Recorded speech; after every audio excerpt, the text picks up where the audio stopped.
Alexandre le Grand est l'une des figures les plus célèbres de l'histoire antique. Fils de Philippe II de Macédoine et élève du philosophe Aristote, il reçoit une éducation exceptionnelle. Dès son jeune âge, il dompte le fougueux Bucéphale, qui deviendra son fidèle compagnon. À seulement 20 ans, il hérite du trône et se lance à la conquête de l'immense empire perse. De l'Hellespont à Gaugamel, son génie militaire terrasse Darius III et renverse les Perses. Accueilli en libérateur en Égypte, il y fonde la cité d'Alexandrie, futur phare du monde antique. Poussant jusqu'en Inde, Alexandre rêve d'unir l'Orient et l'Occident dans un seul grand empire. Il s'éteint à 32 ans à Babylone, laissant derrière lui un monde transformé par la culture hellénistique. 13 ans de règne auront suffi à forger sa légende pour l'éternité. Alexandre le Grand n'était pas seulement un conquérant, mais un homme habité par une ambition sans limite.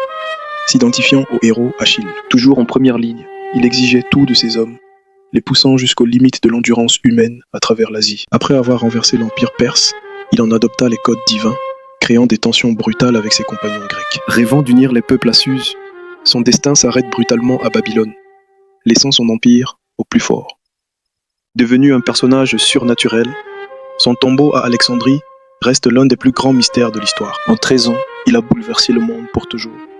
Alexandre reste l'éternel conquérant de l'histoire. Après la mort d'Alexandre le Grand, son immense empire ne pouvait pas rester uni longtemps, faute d'héritiers capables de gouverner. Ses principaux généraux, les Diadoques, se disputèrent son héritage lors de guerres longues et sanglantes pour le pouvoir. L'empire fut divisé en plusieurs grands royaumes, comme l'Égypte ptolémaïque et l'immense empire séleucide en Asie. C'est l'époque hellénistique.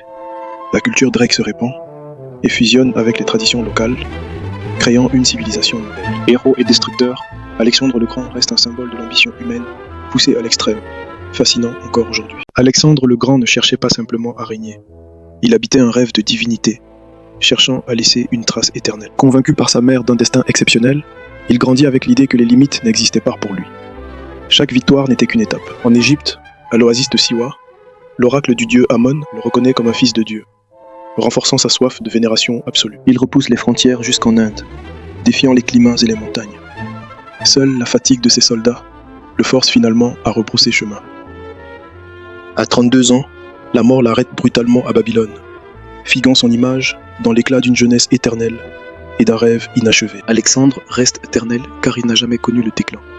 Son histoire est celle d'un homme qui a voulu dépasser la condition humaine. La mort d'Alexandre le Grand, en 323 avant Jésus-Christ, reste l'une des plus grandes énigmes de l'histoire. À seulement 32 ans, au sommet de sa gloire à Babylone, il s'effondre après un banquet. Une fièvre violente s'empare de lui. Était-ce une maladie naturelle comme le paludisme ou un empoisonnement orchestré par ses propres généraux?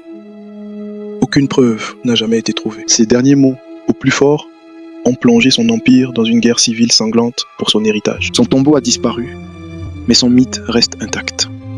Alexandre le Grand demeure une énigme éternelle.